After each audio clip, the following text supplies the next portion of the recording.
When you have a child, it's hard to find someone that you trust to watch your child. If I didn't have Parsippany Child Daycare, I don't know what I would do.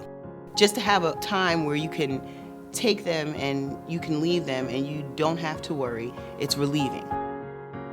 United Way is vital in keeping the center going. 2 years ago, the center was very close to closing due to financial issues. That would have put 75 to 80 children without childcare services, and it would have left 25 to 30 employees without jobs. If United Way had not been part of that process to help pull us together, it wouldn't have happened. For United Way, with our Success by Six efforts, we're really working hard to build the capacity around early education for small children. And by that, what we mean is helping to ensure that there is, in fact, affordable, quality, and safe childcare available for families of all needs. They take more time with your child, and they love your children like their own. You know, sometimes I see when I'm picking up my son and my daughter, the way that they look at them, they love them. And as a parent, you want to know that they love them enough to not let anything happen to them.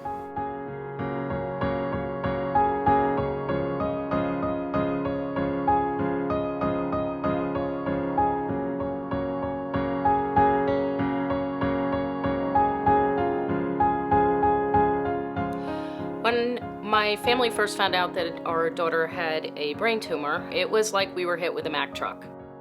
We went for an MRI and we were admitted to the hospital, and the next day she was operated on. She was 2 years battling brain cancer. She underwent many rounds of chemotherapy, 3 craniotomies, stem cell transplant, bone marrow transplant, used up all our savings. We did anything and everything we could just to keep the roof over our head, and that was a challenge. I came home to the sheriff putting a foreclosure sign on my front door. Nothing prepares you for caregiving. Amanda was $1 million baby by the time she passed away.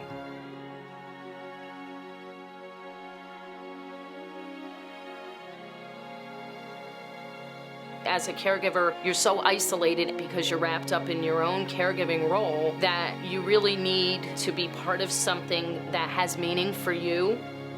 The Caregivers Coalition helps caregivers take care of themselves, which is one of the things caregivers don't do. I wish that the Caregivers Coalition had been available to me when I was on my caregiving journey with Amanda. The Caregivers Coalition would have guided me in a direction that would have been a much faster way to find the resources that I needed. I'm delighted to be part of the Caregivers Coalition and everything they give to the community.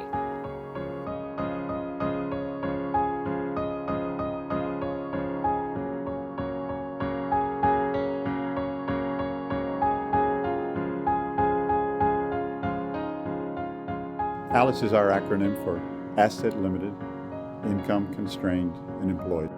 These may be your kids graduating from college. They may be your parents. They could be your neighbors. These are people who are integrated into our life on a daily basis. They make up the fabric of our society. These are people we depend on. When we talk about hardships for Alice, who's working, making an income, paying taxes, this is about whether or not you can pay the heating bill. This is whether or not you have to cut your meds in half. This is whether or not you're going to put your kid in childcare that's the kind of quality that you would want for yourself. We as a community bear that. We as a community own those challenges that Alice faces. So United Way, we're uniquely positioned to make sure that we as communities continue to invest in our human priorities so we grow together as opposed to growing apart. That necessitates that you be connected to that broader community. What that then means, though, from my standpoint as a parent, that I need to spend time, I need to invest in my community, because simply put, I want that community to be stronger. What I ask you to do today is think about your children. Think about Alice's children, and think about how you can invest in your community, either by giving, by your advocacy, or your volunteer work, so that you can make sure that my children have a great life, your children have a great life, Alice's children have a great life, and that makes our community stronger and more vibrant.